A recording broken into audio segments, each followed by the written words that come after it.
Everybody, Maureen Bonifin here from Affinity Grant Insights to talk to you a bit today about indirect costs. So if your feeds have been anything like mine have been recently, they are flooded with discussions about indirect costs, in particular about NIH's recent cap of indirects to 15%. And I wanted to clarify some things in there because when that guidance came out a couple days ago, I read through it and I was like, something is missing here. I can't quite place my finger on it, but there's something missing. And then this morning it dawned on me.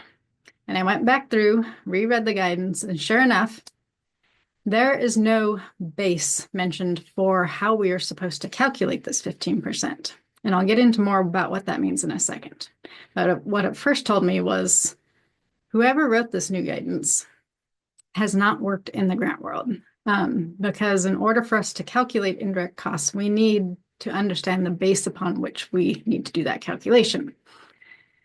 And had somebody who's worked in the grant space in NIH written this, it would have been very clear in that new guidance. So what is an indirect cost base? I want to talk a bit about that because it's not coming up in most of the discussions that I'm seeing out there.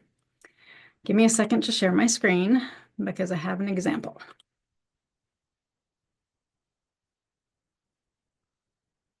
So on your screen shortly should be a couple examples of indirect cost rates and how they are calculated.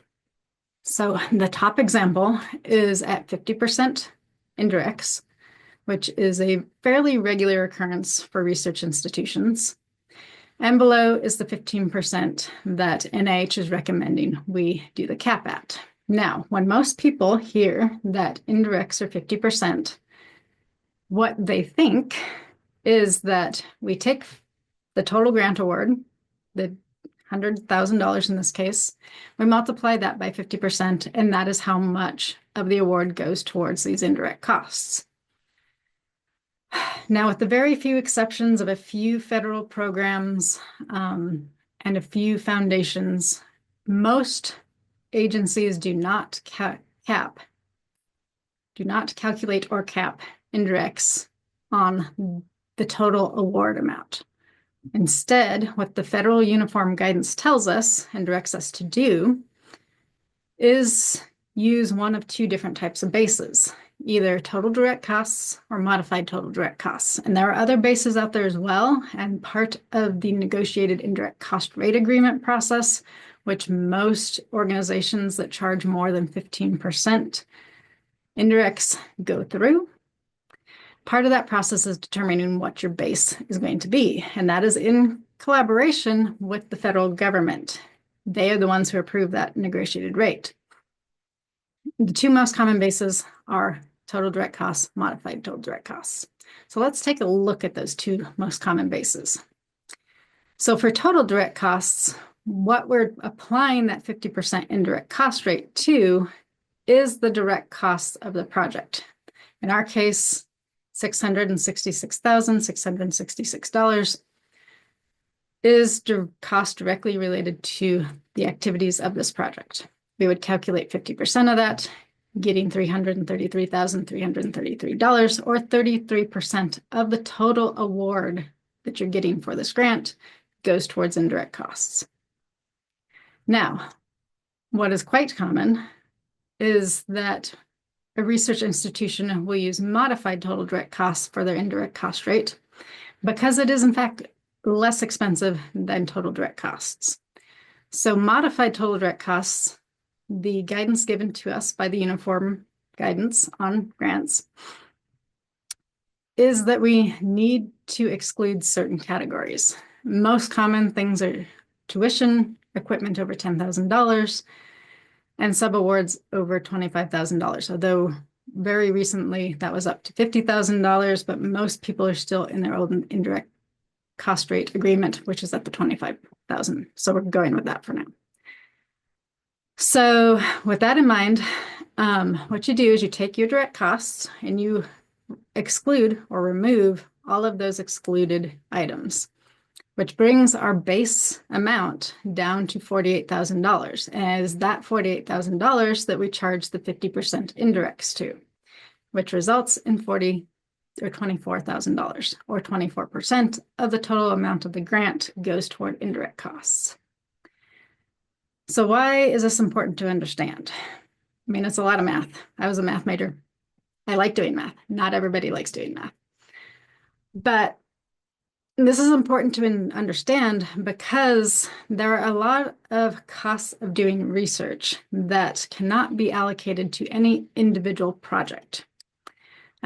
Things like the infrastructure that is needed to house the research lab, equipment that is needed to conduct research across multiple different projects, support personnel that need to support multiple different projects, people like your IT team, people like your grants team, people like your communications team, people like lab managers, all of these people and infrastructure are costs of doing research that can't be aligned with any particular project. And just like in business, in your big corporate world, this is an overhead cost for the project. And in the corporate world, most business advisors recommend that businesses have a 35% overhead or less for the cost of doing their business. So as you can see, we are right in line with our research institutions who have a 50% indirect cost rate with that 35% cost of doing business. Our cost of doing business is 33% or lower.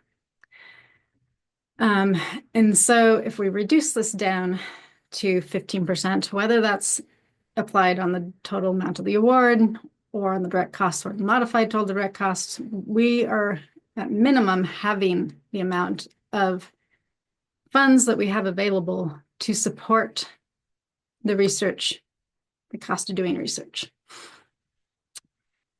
And what's going to happen, most likely, is that instead of having this pool of resources that can be used across projects, instead, we're going to have to allocate people's time, little pots of money for maintenance and whatnot into every single project or every single grant that we put out there. So we're going to be divvying up the costs across multiple projects and direct charging it.